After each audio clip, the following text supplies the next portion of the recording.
যাতে পথাৰত যায় খেতি পথাৰত যায় গোটেই বিষয়টো পৰ্যবেক্ষণ কৰে এই বিষয়ে কৃষি বিভাগে কি ধৰণে আগবাঢ়িব এই সমস্যাটোক লৈ চাওক জলসিঞ্চন এটা সুকীয়া বিভাগ তথাপি আমাৰ কৃষি বিভাগৰ তৰফৰ পৰা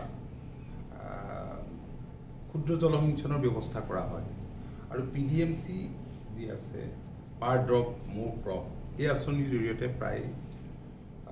এপ্ৰক্সিমেটলি 5,56,000 মান 56,000 মান হেক্টৰ কৃষি ভূমিত জলসিঞ্চনৰ ব্যৱস্থা কৰিব পৰা হৈছে আৰু RIDF-ৰ জৰিয়তেও আমি প্ৰায় ঠিক তেনেকৈ 1.5 লাখ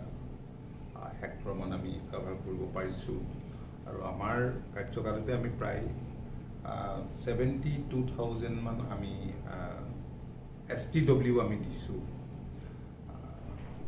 আজি কেইদিনমানৰ আগতে মাননীয় মুখ্যমন্ত্ৰী ডক্টৰ হিমন্ত বিশ্ব শৰ্মা ডাঙৰীয়াৰ অধ্যক্ষতাত যিখন কেবিনেট বৈঠক হৈছে এই কেবিনেট বৈঠকতো এই বিষয়টো গুৰুত্ব সহকাৰে আলোচনা হৈছে কাৰণ ক্লাইমেট চেঞ্জটো আমাৰ কাৰণে এটা ডাঙৰ প্ৰত্যাহ্বান প্ৰত্যেক বছৰটো বানপানী হয়েই আজি কেইবছৰমানৰ পৰা লাহে লাহে খৰাং সদৃশ পৰিৱেশো আমাক যথেষ্ট কৃষকসকলক ক্ষতি কৰিছে এনে এটা ড্ৰটপূৰ্ণ বৃহৎ এৰিয়া এটা আছে ইপিনে নাগালেণ্ডৰ পাহাৰৰ কাষে কাষে মৰিগাঁৱলৈকে সেই এৰিয়াটো অলপ ড্ৰট হয় কিন্তু এইবাৰ আজি 2 দিনৰ আগতে মই বজালি গৈছিলোঁ তাতো মই কৃষি বিষয়াৰ লগত কথা বতৰা পাতিছোঁ আজি কেইবাখনো জিলাত এতিয়া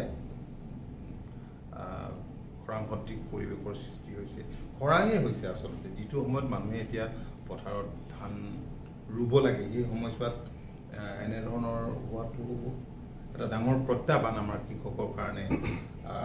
মাননীয় মুখ্যমন্ত্ৰীয়ে বিষয়টো খুব গুৰুত্ব সহকাৰে বিবেচনা কৰি সংশ্লিষ্ট বিভাগৰ লগত তেখেতে পোনপটীয়াকৈ নিজেও আলোচনা কৰিছে আৰু যিটো ৰেভিনিউ আৰু ডিজাষ্টাৰ মেনেজমেণ্ট যিটো ডিপাৰ্টমেণ্ট আছে ইয়াৰ জৰিয়তে কৃষকক ড্ৰট হ'লে যিখিনি সহায় কৰিবলগীয়া হয় ইয়াত সৰু পথাৰত তেনেকুৱা আগতে এবাৰ হৈছিলে আৰু 2 এঠাইত তেনেকুৱা হওঁতে